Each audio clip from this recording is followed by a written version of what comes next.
కాబట్టి మేము ధర్మ పోరాట దీక్షలు చేస్తున్నప్పుడు కేజ్రీవాల్ గారు మాకు సంఘీభావం తెలిపారు. ఆంధ్రప్రదేశ్లో జరుగుతున్నటువంటి అసెంబ్లీ ఎన్నికలు కూడా కేజ్రీవాల్ గారు ఇక్కడికి వచ్చి ప్రచారం చేశారు. అప్పుడు ఆ కూటమి అందులో ఆయన ఉన్నాడు కాబట్టి ఆయన ధర్మంగా ఆయన వచ్చాడు. ఇప్పుడు మేము బీజేపీ కూటమిలో ఉన్నాం, బీజేపీతో కలిసి ఎన్డీఏలో ఉన్నాం. మేము కూటమి ధర్మం ఆ రోజు మేము ఏ రకంగా ఉన్నాము, ఇప్పుడు ఈ కూటమి ధర్మంగా మేము అక్కడ జరుగుతున్నటువంటి ఎన్నికలకి వెళ్ళి ప్రచారం చేశారు మా ముఖ్యమంత్రి చంద్రబాబు నాయుడు గారు. మహారాష్ట్రలో జరిగేటువంటి ఎన్నికలు కూడా చంద్రబాబు నాయుడు గారు మొత్తం టూరు రెడీ అవడంతోనే వాళ్ళ బ్రదరు రామ్మూర్తి నాయుడు గారు చనిపోవడంతో ఆ పర్యటన క్యాన్సిల్ అయింది. కాబట్టి ఎవరైతే కూటమిలో ఉంటారో ఆ కూటమి ధర్మాన్ని పాటిస్తారు. ఇందులో వ్యక్తిగతం ఏమీ ఉండదు. అది నేను స్పష్టంగా చెప్తున్నటువంటి అంశం. వ్యక్తిగతం అనేది లేకుండా కూటమి ధర్మంగా చంద్రబాబు నాయుడు గారు పార్టిసిపేట్ చేశారు. ఇవాళ ఢిల్లీలో ఉన్నటువంటి తెలుగు ప్రజలందరూ కూడా చంద్రబాబు నాయుడు గారిని అభిమానిస్తున్నారు. వాళ్ళందరి మూలాలు ఇక్కడ ఆంధ్రప్రదేశ్లో ఉంటాయి కాబట్టి చంద్రబాబు నాయుడు గారు బలోపేతం కావాలా, కేంద్రం నుంచి ఆంధ్రప్రదేశ్కి ఇదోధికమైనటువంటి సహాయం అందుతుంది, అది కంటిన్యూ కావాలనేటువంటి అభిప్రాయం అది అమెరికాలో ఉన్న ఆంధ్రుడికి ఉంటుంది, ఢిల్లీలో ఉన్న ఆంధ్రుడికి కూడా అదే ఉంటుంది. కాబట్టి చంద్రబాబు నాయుడు గారు ఎందుకు ఈ ఎన్డీఏ కూటమిని బలపరచమని అడుగుతున్నారనేది అక్కడ ఉండేటువంటి ఆంధ్రులు అర్థం చేసుకుంటారు. వాళ్ళకి వివరించి చెప్పడం కోసం చంద్రబాబు నాయుడు గారు వెళ్ళి ప్రచారం చేశారు. ఆ ప్రభావం ఖచ్చితంగా ఢిల్లీ తెలుగు ఓటర్ల మీద ఉంటుంది, అందులో ఎటువంటి సందేహం లేదు. అది ఒక ఆస్పెక్ట్. రెండోది, నేను కేజ్రీవాల్ గారు పెట్టినటువంటి కరప్షన్ ఎగెన్స్ట్ ఇండియా అనేటువంటి సంస్థకి ఆంధ్రప్రదేశ్కి నేను జనరల్ సెక్రటరీగా పనిచేశాను. కేజ్రీవాల్ గారితో నాకు వ్యక్తిగత పరిచయం కూడా ఉంది. అయితే నేను విశ్వసించినటువంటి కేజ్రీవాల్ ముఖ్యమంత్రి అయిన తర్వాత మారిపోయాడు. అందరి రాజకీయ నాయకుడుగా ఆయన కూడా మారిపోయాడు. ముఖ్యంగా అసలు సజావుగా సాగుతున్నటువంటి ఆ లిక్కర్లో ఏలు పెట్టడం అనేది చాలా పెద్ద తప్పది. మామూలుగా జరుగుతున్న దాంట్లో మళ్ళీ కొత్త విధానాలు తీసుకురావటం, శరత్ చంద్రారెడ్డి వీళ్ళందరూ కూడా దాంట్లో భాగస్వాములు కావటం, అది ఒక పెద్ద కుంభకోణం. రూపాయి ఏమైనా ఉండేది, 1000 కోట్లనే ఉంది. అసలు దాంట్లో చిక్కుకోవటమే, ఏలు పెట్టడమే అతను చేసినటువంటి మొట్టమొదటి తప్పు. రెండో తప్పు నేను ఇంకోటి చెప్తున్నాను. విజయ్ చంద్రిక గారు చెప్పండి సార్. ఆయన జైలుకి వెళ్ళాడు. జైలుకి వెళ్ళినప్పుడు మనం జనరల్ గా మనం ఏం చేస్తాం, 48 గంటలు గనక పోలీస్ స్టేషన్ లో ఉంటే ఒక ప్రభుత్వ ఉద్యోగిని ఆటోమేటిక్ గా సస్పెండ్ చేస్తుంది ప్రభుత్వం. 48 అవర్స్ అతను ఏది పోలీస్ స్టేషన్ లో ఉంటే, జైల్లో కాదు, సస్పెండ్ చేస్తారు.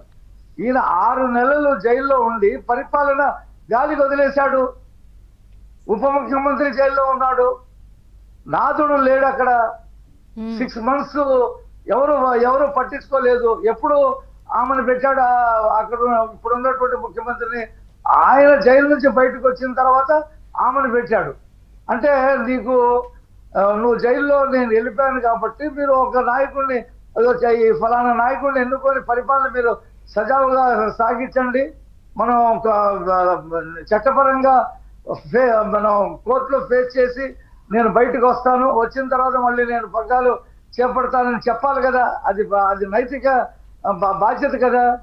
6 నెలలు ఆయన జైల్లో ఉండి పాలన గాలికి వదిలేస్తే ప్రజల పరిస్థితి ఏంటి? ఏ మంత్రి ఏ నిర్ణయం తీసుకుంటాడు?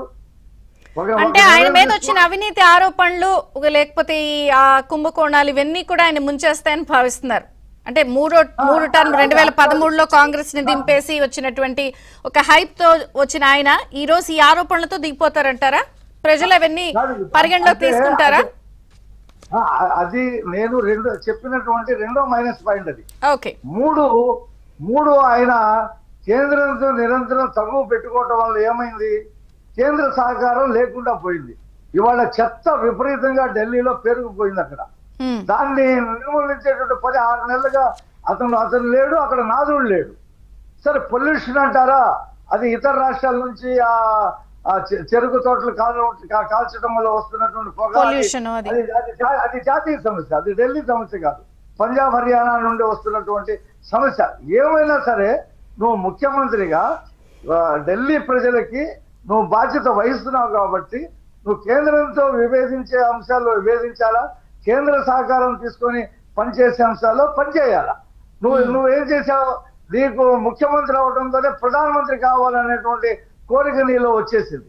వచ్చేయటంతో నువ్వు మొత్తం అటు కాంగ్రెస్ ని ఇటు ఇతర పార్టీలన్నిటికీ నాయకత్వం వహించాలంటే నేను బీజేపీతో ఫైట్ చేయాలా అనేటువంటి దాంట్లో వెళ్ళిపోయావు తప్పితే నీకు ఇచ్చినటువంటి ప్రాథమిక బాధ్యత ఢిల్లీ ముఖ్యమంత్రి. నువ్వు ఢిల్లీ ముఖ్యమంత్రిగా నువ్వు దాంట్లో నువ్వు అసలు ఇంకోటండి, ఆయన పార్టీ పెట్టినప్పుడు ప్రశాంత్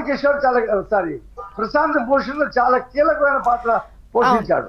అలాగే యోగేంద్ర యాదవ్ చాలా కీలకమైన పాత్ర పోషించాడు అన్నా హజారే ఉద్యమంలో కూడా. మేమందరం ఈ యోగేంద్ర యాదవ్ గాని ప్రశాంత్ భూషణ్ గాని వీళ్ళిద్దరూ కూడా వ్యవస్థాపక సభ్యులు ఆమ్ ఆద్మీ పార్టీకి. అసలు వీళ్ళు ఈ రోజు పార్టీలో లేరు. ముఖ్యమంత్రి కాకముందే తెరవేశాడు వాళ్ళని, అంటే వన్ మ్యాన్ షోకి తెరలేపాడు.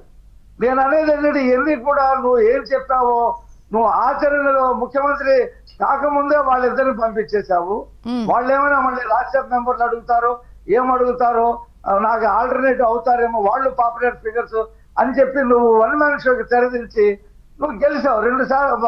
3 సార్లు ఢిల్లీ ప్రజలు మొదట్లో 22 సీట్లు ఇచ్చారు, ఆ తర్వాత 67 ఇచ్చారు, ఆ తర్వాత 64 ఇచ్చారు. నీకు బ్రహ్మాండమైన ప్రజలు మద్దతు ఇచ్చారు. మద్దతు ఇస్తే నువ్వేం చేశావు, కొంత డబ్బు సంపాదించి పంజాబ్ ఎన్నికల్లో పెట్టాలని, కొంత డబ్బు సంపాదించి గోవా ఎన్నికల్లో పెట్టాలని, అంటే నువ్వు ఇతర పార్టీల్లాగా ఈ ఢిల్లీ ప్రభుత్వాన్ని చూపించి డబ్బులు సంపాదించి ఏ అవినీతి వ్యతిరేక పునాదులపై పార్టీ స్థాపన జరిగిందో దానికి పూర్తి భిన్నంగా జరిగింది. పూర్తి భిన్నంగా వెళ్ళేటప్పటికి ఏమైంది, ఇప్పుడు బీజేపీ ఊరుకుంటుందా, అది ప్రధాన ప్రతిపక్షం ఊరుకుంటుందా, కేంద్రంలో ఉంది, ఖచ్చితంగా నీ లోపాలని వాళ్ళు క్యాచ్ చేసుకుంటారు. నువ్వు దొరికిపోయావు, నువ్వు ఇవాళ సమాధానం చెప్పలేనటువంటి పరిస్థితిలో నిలబడ్డావు.